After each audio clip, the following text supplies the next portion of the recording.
Net vir interessantheid, soos wat jy heel waarskynlik ook weet, as ons kyk na ons geloofsbelijdenis, staan ons tans die kerklike kalender op die gedeelte van tyd waar ons terugdink aan die tydperk wat verloop het tussen ons Here se opstanding en waar ons dan bely dat hy ook opgevaar het na die hemel. Ons staan tussen die gebeure van Paasnaweek en Hemelvaart, wat ook nie meer baie ver is nie.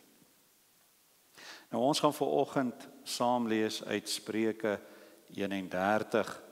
Ons gaan die laaste gedeelte daar lees vanaf vers 10 tot en met vers 31.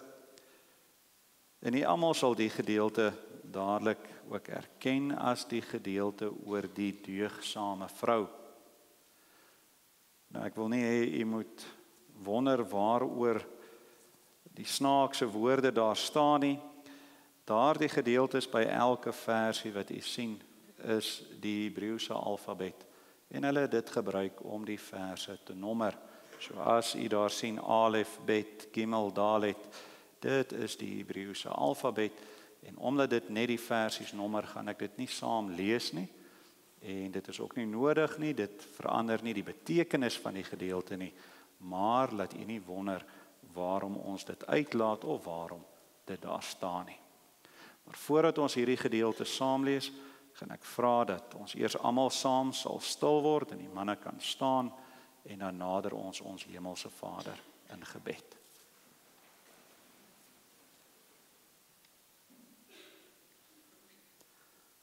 Grote God, ewige God en enigste God. Here, ons kan voel die winter is amper weer hier. Die wêreld party oggende al kouer en kouer. Ons besef die reën is ook amper klaar vir die jaar. En waar ons nou voor U stil word, doen ons dit in die wete U is in beheer van alle dinge. U het die tye van alles bepaal. Maar daarom besef ons ook, sou U dit wil, kan U dit verander. Ja, Here, U spreek en die storm word stil. En U beloof ons dat U ons ook so bewaar. Net soos wat U die tye daar buite bepaal, bepaal U ook die tye van ons lewens. En U bepaal wie ons lewenspaadjies kruis. En daarom dra ons vanoggend elkeen van ons lidmate aan U op, ook in die pad van heiligmaking wat ons almal moet loop. 'n paadjie waarop ons gereeld struikel, maar deur die genade en die krag weer kan opstaan. Nou Here, ons weet U ken ons pyn en ons vrese. U is die een wat ons krag gee. En daarom vra ons dat U in besonder met hulle sal wees wat siek is en swaar kry.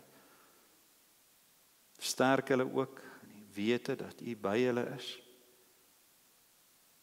Ons dra vanoggend in besonder vir Tannie Esther aan U op.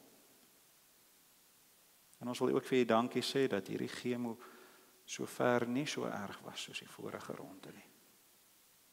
Here, ons dink ook aan Tannie Duif wat môre ingaan vir 'n operasie. Seën die dokter se hande. Hou U hand van bewaring ook oor haar ooreenkomstig U wil. Here, ons weet U skenk ons al die dae van ons lewe. En vra daarom ook dat U hulle sal seën wat hierdie week verjaar. Hulle wat U nog 'n lewensjaar bygevoeg het. Ons weet in alle dinge is en bly U ons toevlug. U bly ons Vader, U bly ons leidsman. En daarom kan ons sonder vrees die dag van môre ook binne gaan. Here, sterk ons in die geloof dat ons deur ons optrede sal vas staan vir die waarheid hier op Potgietersrus. Ons kan dit doen want ons weet U is met ons soos wat U beloof. En vra daarom dat U ook met ons sal praat vanuit die woord. En ons sal herinner aan al hierdie wonderlike beloftes. Aan U alleen kom toe die lof en die heerlikheid, vanaf ewigheid tot in ewigheid. Amen.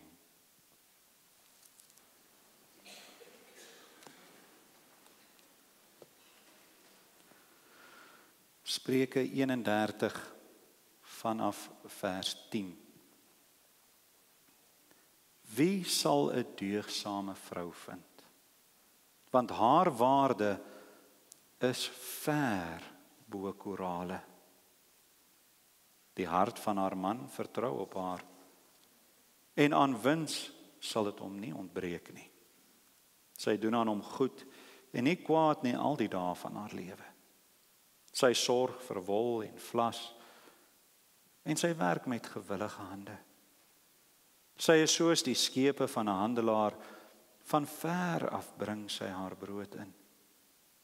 En sy staan op as dit nog nag is en gee voedsel aan haar huisgesin en die bestemde deel aan haar diensmeisies.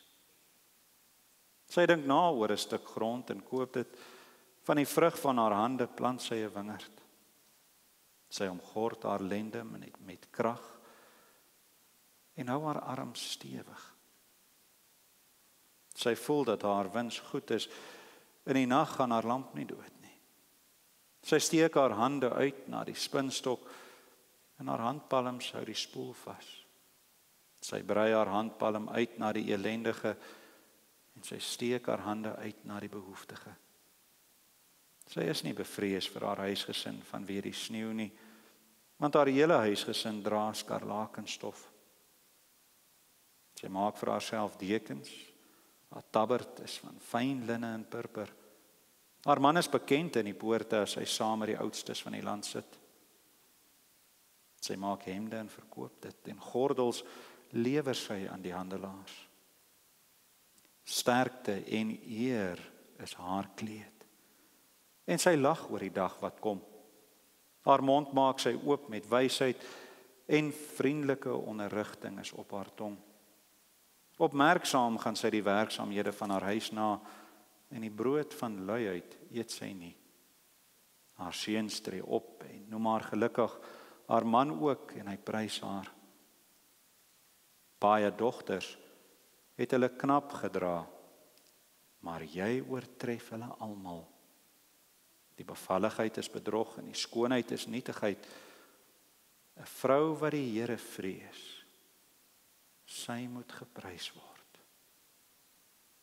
Gee haar van die vrug van haar hande en laat haar werke haar prys in die poorte. 'n Vrou wat die Here vrees, sy moet geprys word.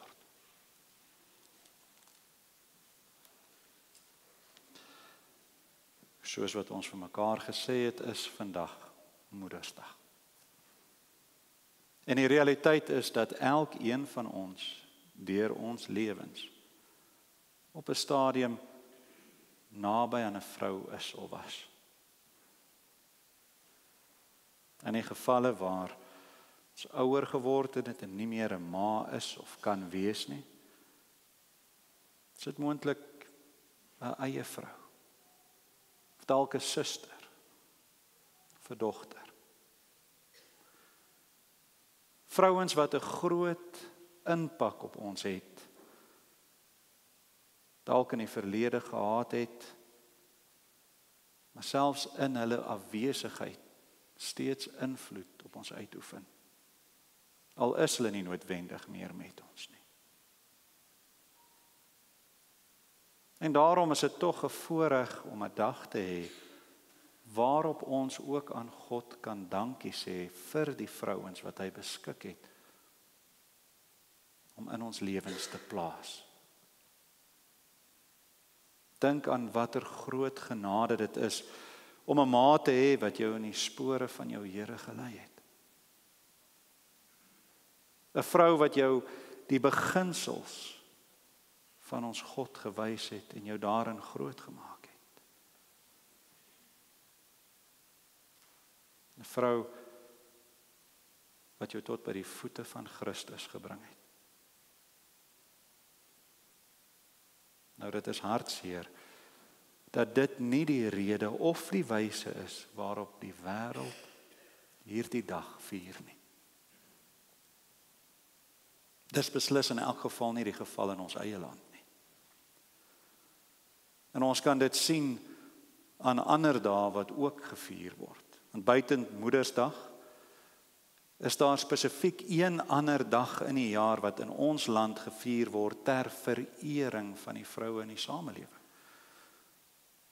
Elke jaar, die 9de Augustus, vier ons land Nasionale Vrouedag.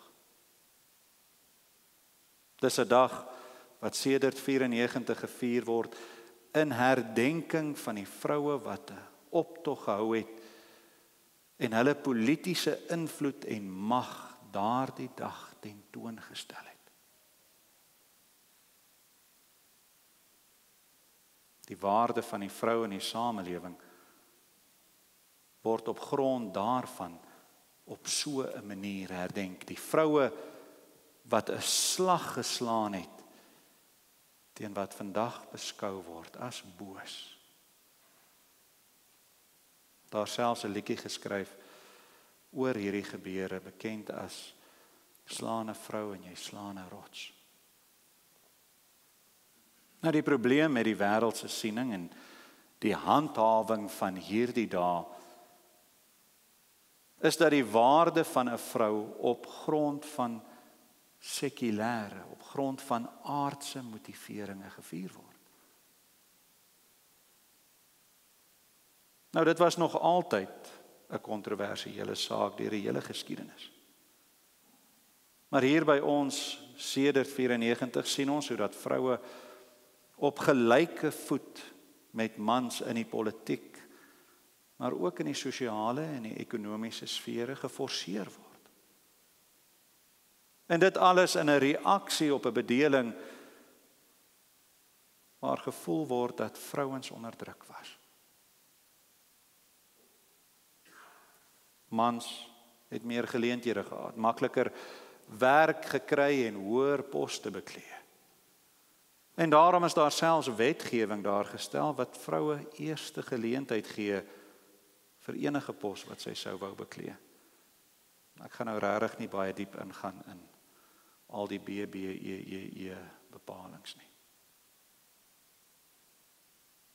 Buite in ons land, dwars oor die wêreld, sien ons hoe alle grense tussen mans en vrouens afgebreek word. Want daar word geredeneer dat die beweerde diskriminasie van voorheen die gevolg is van vroue wat as minder belangrik geag was as mans. Daarom word almal nou absoluut op gelyke voet gestel. Oral word gehandhaaf dat in hierdie verligte tyd waarin ons lewe, dit duidelik gemaak moet word dat mans en vroues gelyk is, omdat hulle dieselfde is. Daar word geen onderskeid meer getref in rol of belang of gesag of verantwoordelikheid en deesdae selfs geslag nie. En dan spesifiek ten opsigte van Vrouedag en Moedersdag, uit die lig daarvan of so 'n oogpunt, geen onderskeid in waarde nie. Nou gaan ek 'n paar stellings maak en asseblief, dis nie stellings wat ek noodwendig glo nie. Maar ek wil hê ons moet elkeen let op ons eie reaksie as ons dit hoor. 'n Vrou se plek is in die huis. Vroue is emosioneel, mans is intellektueel. Vroue maak nie goeie bestuurders nie, motorbestuurders. Vroue moet hulle berus met die sorg van hulle kinders. Hoe het hierdie stellings u laat voel? Deur net ons eie reaksie op hierdie stellings in ag te neem, is dit tog duidelik dat dit vir ons steeds ook 'n sensitiewe saak is. En sou ons hierdie stellings moet debatteer, sou dit heel waarskynlik ook tot 'n redelike vurige debat lei. So ook in ons eie kringe, selfs in die lewe van kinders van God in die kerk, is en bly dit 'n aktuele onderwerp. Maar beteken dit dat die siening van vroue wat gehandhaaf word in die wêreld soos gevier word met Vrouedag akkuraat en reg is? Is dit hierdie siening van vrou wees wat ons dan as kinders van God op 'n dag soos Moedersdag herdenk?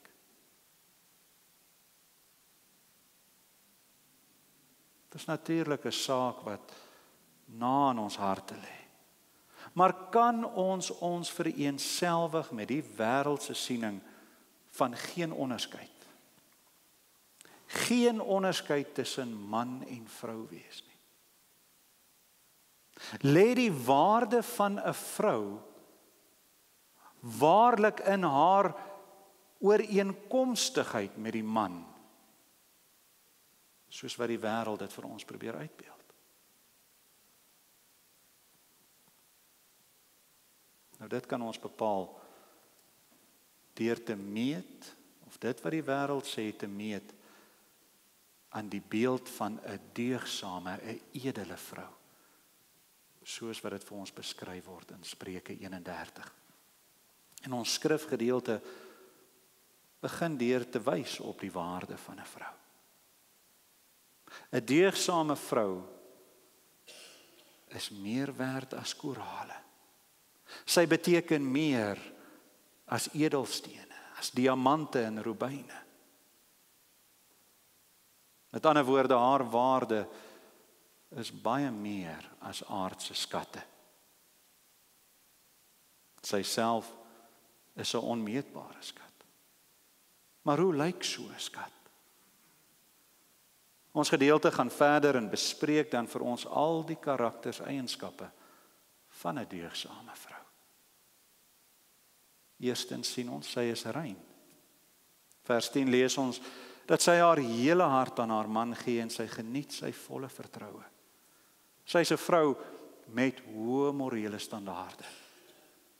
Ons lees sy is ondernemend. Sy pak menigte take aan vir die welstand, vir die voorspoed van haar mense. Sy werk vir haar gesin. Ons lees sy is wys. Haar mond maak sy oop met wysheid, vers 26. Haar gesprekke is ver van die leë en sinnelose geskinder, die nuttelose verering en die soeke na vlakke wêreldse nuuskierigheid. Sy ken die wet van die Here. Sy ken die geheim van blywende vreugde. En sy lei haar seuns en haar dogters op hierdie weg deur die lewe. Sy dra haar wysheid oor aan ander. Ons lees sy is vriendelik, ook vers 26. Vriendelike onderwysing is op haar tong. Sy oefen nie gesag uit deur woede of net deur straf nie, maar ook deur sagtheid en bemoediging. Liefde en nie vrees nie is die staf wat sy vashou en dien as haar motivering. Dan lees ons ook sy is 'n vrou van liefdadigheid, vers 20. Sy brei haar handpalm uit na die elendige. Sy steek haar hande uit na die behoeftige. Sy is 'n vrou wat omgee en help. Wat nie haar rug draai op hulle in nood nie. Sy staan by waar sy kan en sy bring hoop waar daar nie meer hoop is nie. En dit vir elkeen wat God ook oor haar pad bring. En ons lees so 'n vrou geniet dan wonderlike belonings reeds in hierdie wêreld. Sulke karakterseienskappe dra pragtige vrugte. En dit word deur haar en haar mense geniet. Ons lees liefde, koestering en verering. Vers 28, haar seuns tree op en noem haar gelukkig, haar man ook en hy prys haar. Ons lees daar sterkte en waardigheid in haar huis, want sy is gekleed met liefde, agting, respek en guns. Sekuriteit van die toekoms word geniet. Sy lag vir die dag van môre, vir die dag wat kom, vers 25, waar diegene wat nie haar insig, haar oordeel het nie, lees geloof het nie, met rede wegskram van dit wat hulle nie ken nie. Haar huis geniet kalmte, omdat 'n deegsame vrou haar verantwoordelikhede ken en tot die beste van haar vermoë nakom, kan die res van die gesin ook hulle roeping nastreef. Nou broers en susters, tot op hierdie punt lyk dit tog tot 'n mate of ons en die skrif dieselfde karakterstrekke van die vrou as waardig en van waarde beskou, soos wat dit op Vrouedag gevier word. Ook die wêreld vier die waarde van die vrou wat hard werk, wat fliks is, wat invloed het, wat vir haar gesin sorg en wat bydra tot die gemeenskap waar sy kan. So tot op hierdie punt lyk dit eintlik nog baie ooreenkomstig. Maar nou, in vers 29 sien ons 'n onderskeid. Daar staan, baie dogters het hulle knap gedra, maar jy oortref hulle almal. Daar's baie vroue wat strewe na die lewe en eienskappe wat hierbo genoem word. Baie vroue wat hulle bes doen om goeie ma's, goeie vrouens, suksesvol, gelukkig te wees. Maar steeds lees ons die deegsame vrou oortref hulle almal. Waarin lê die onderskeid? Wat maak 'n deegsame vrou waardevol, meer waardevol as korale, meer waardevol as enige ander wat ook al hierdie dinge doen? Want ons sien in vers 29, daar is vroue wat streef na deegsaamheid, maar nie as deegsaam beskou word nie. Waaraan die waarde of nie die waarde geheg word van 'n ware deegsame vrou nie. Waarin lê die verskil? Waarin anders, geliefdes, as wat ons lees in vers 30. Die bevalligheid is bedrog, die skoonheid is nietigheid, 'n vrou wat die Here vrees, sy moet geprys word. Dis die verskil. Dis die verskil tussen 'n ware, deegsame vrou en al die ander vroue van die wêreld. En dis ook nou hier waar ons versigtig moet wees om te sê, ons vier die vrou se waarde op dieselfde manier as die res van die wêreld. Want ons doen nie.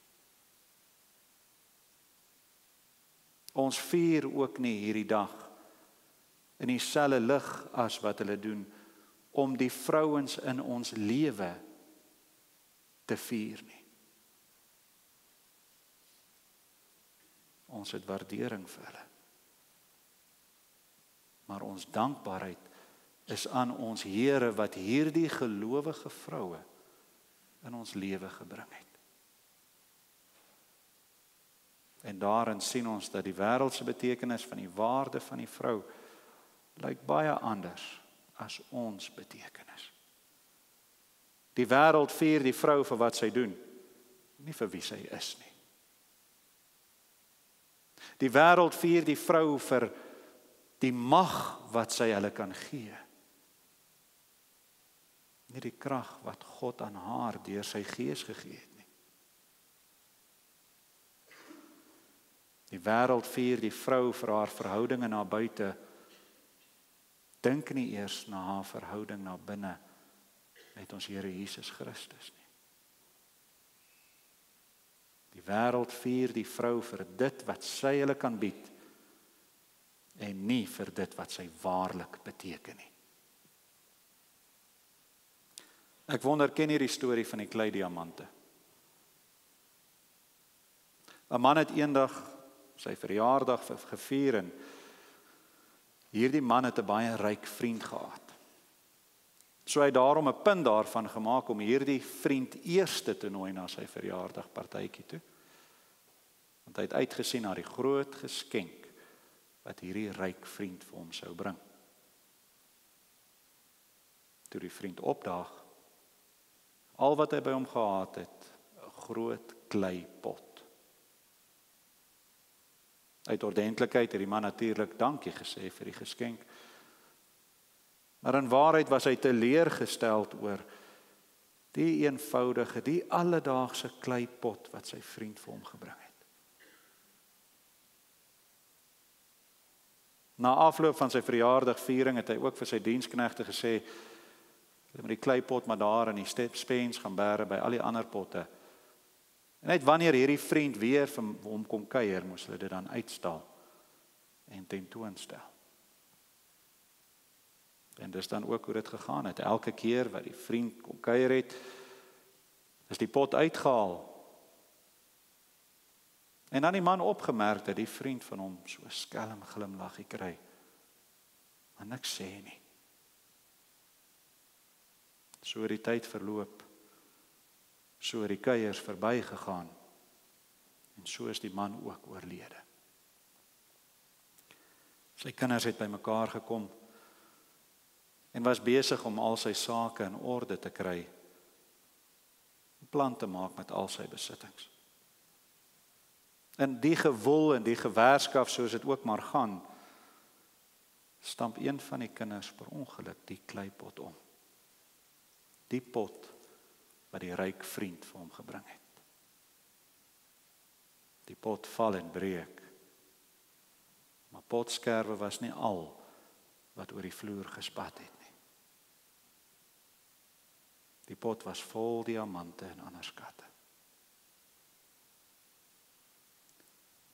Dis hoe die wêreld na die vrou kyk. Dis hoe die wêreld 'n vrou vereer. Dit gaan vir die wêreld oor wat 'n mens uit 'n vrou kan kry. Nie oor die waarde wat sy in haar binneste dra nie. Sy word met al die ander kleipotte op die rak gedruk en word dan gevier as net nog 'n kleipot. Daar word gesê, kyk, sy lyk net soos al die ander potte. Sy's wonderlik, sy kan die werk doen net soos die potte.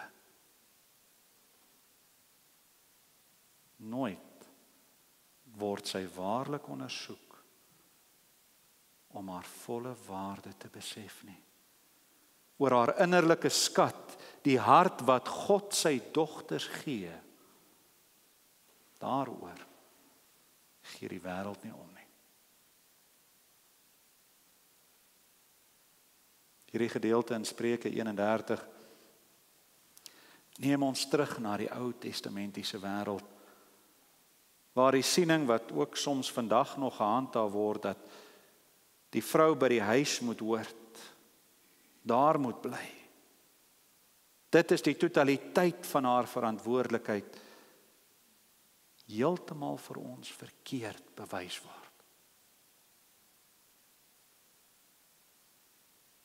Beide mans en vrouens het albei bygedra tot hulle gesinne. Maar vanuit die onderskeie rolle waartoe God hulle ook geroep het.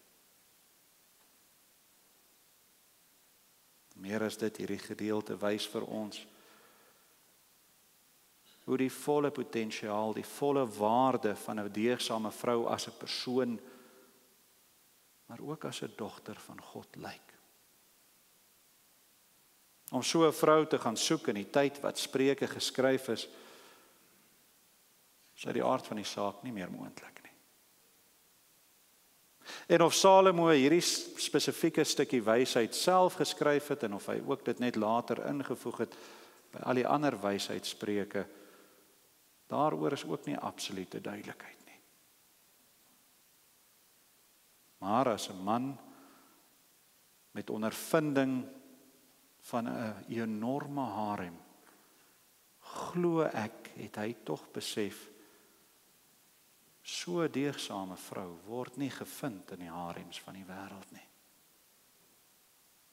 So 'n vrou word gevind aan die voete van ons Here.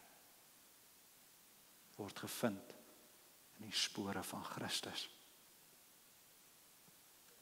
So 'n vrou word nie gemaak deur die beginsels van die wêreld nie, maar word gevorm deur die hand van God. Word gevorm op grond van die verdienste in Christus. So 'n vrou, so 'n skat. Haar waarde lê nie in wat sy vir die wêreld beteken nie. Haar waarde word bepaal volgens haar verhouding met ons Here. Dit lê in haar hart, die hart wat Christus nuut gemaak het en vir haar gegee het. Ek wil vir julle nog 'n stukkie ter afsluiting lees, waar die onderskeid vir ons so baie duidelik in die skrif uitgewys word. In Lukas 7, die laaste verse vanaf vers 36. Een van die fariseërs het hom, dis vir Christus, genooi om by hom te eet. En hy het in die huis van die fariseër gekom en aan tafel gegaan. En toe 'n vrou in die stad wat 'n sondares was, verneem dat hy in die fariseër se huis aan tafel was, het sy 'n albaste fles met salf gebring en agter by sy voete gaan staan en geween. En sy het sy voete begin nat maak met haar trane en hulle afgedroog met die hare van haar hoof. En sy het sy voete gesoen en met salf gesalf. Toe die fariseër wat hom genooi het dit sien, sê hy by homself, as hy 'n profeet was, sou geweet het wie en watter soort vrou dit is wat hom aanraak, want sy is 'n sondares. 'n Bietjie verder. Daarop draai hy om na die vrou en sê vir Simon, sien jy hierdie vrou? Ek het in jou huis gekom. Water het jy nie vir my voete gegee nie. Maar sy het met haar trane my voete nat gemaak en met die hare van haar hoof afgedroog. 'n Soen het jy my nie gegee nie, maar sy het vandat sy ingekom het nie opgehou om my voete te soen nie. Met olie het jy my hoof nie gesalf nie, maar sy het my voete met salf gesalf. Daarom sê ek vir jou, haar sondes wat baie is vergewe. Want sy het baie lief gehad, maar hy vir wie weinig vergewe is, het weinig lief. En hy sê vir haar, jou sondes is vergewe. Toe begin die wat aan tafel was by hulle self te sê, wie is hier die man wat selfs die sondes vergewe? En hy sê vir die vrou, jou geloof het jou gered. Gaan in vrede. In die oë van die wêreld het hierdie vrou nie veel waarde gehad nie. Op grond van wie sy was, sondaar, verworpene, onreine, waardeloos. Maar is dit tog nie juis vir wie Christus gekom het nie. Vir die sondaar wat glo, was hy volkome gehoorsaam. Vir die verworpene sonder hoop, het hy hoop gebring in die geloof. Die onreine het in hom rein geword. Haar waarde was nie gemeet op grond van die siening van die wêreld nie. Haar waarde is gewys toe sy op haar knieë voor haar Here neerval. Haar waarde is gemeet deur die geloof in haar hart.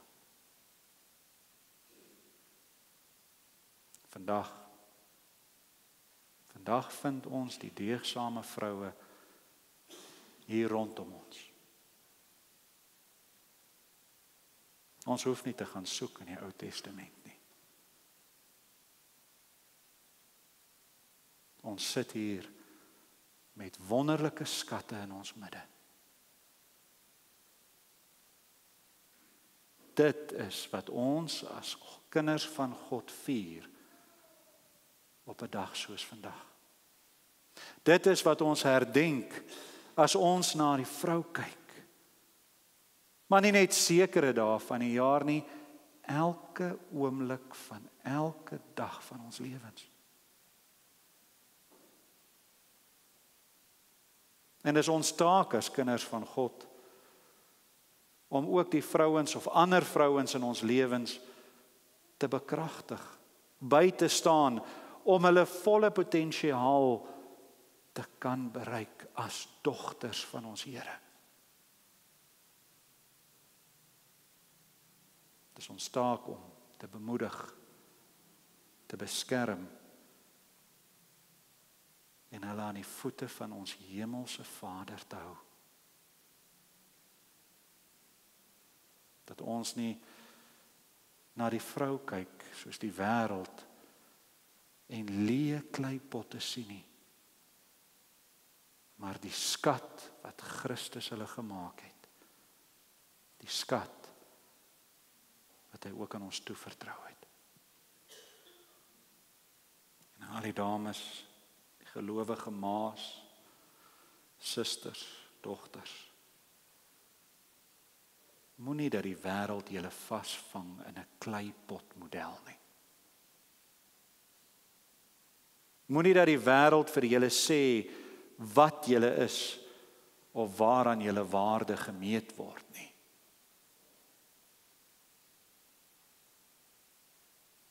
Wees 'n dogter van God. Wees deel van die liggaam van Christus. Want dit is die kriteria wat saak maak. Dit lei na al hierdie ander dinge waarvan ons gepraat het as eienskappe van 'n deegsame vrou. Want ja, haar waarde is ver bo korale. Onmeetbare en wonderlike skatte in ons midde. Dit is waarvoor ons dankie sê op Moedersdag. Die gelowige vroue wat God in ons lewens geplaas het. Ook daarin aan hom ons Here alleen al die eer. Amen. Kom ons bid saam.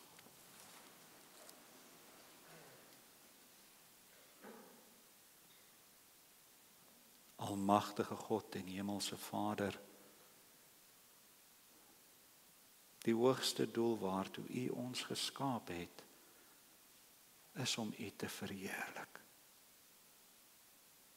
En daarom waar ons, U kinders, as broers en susters in Christus bymekaar is, loof ons en prys ons U heilige naam. U is God, U is koning, U is Here, onmeetbaar, onvergelykbaar, verhewe bo alles en almal, die hele skepping. Maar ons wil vanoggend ook vir U dankie sê. Dankie vir die mense wat U in ons lewens geplaas het om ons te help, om ons te ondersteun op die pad van heiligmaking wat elkeen van ons stap. Dankie vir die ware gelowige en deugdsame vroue wat U geroep het tot U diens, maar ook tot ons vorming, ook tot seën. Help elkeen van ons om U waarlik te vrees, soos wat die gedeelte sê, en ook die vroue in ons lewe te ondersteun, sodat hulle ook hulle roeping sal bereik. Ons bid in diepe afhanklikheid en nederigheid en vra dat U ons sal help om nie vas te klou aan die wêreldse model van kleipotvroue nie, maar dat ons die waarde van die skatte in ons midde sal besef, die waarde van die dogters van ons Here. Dit alles tot eer en verheerliking van U heilige naam, ooreenkomstig U wil en tot uitbreiding van U koninkryk. Amen. Ek gee geleentheid nou vir die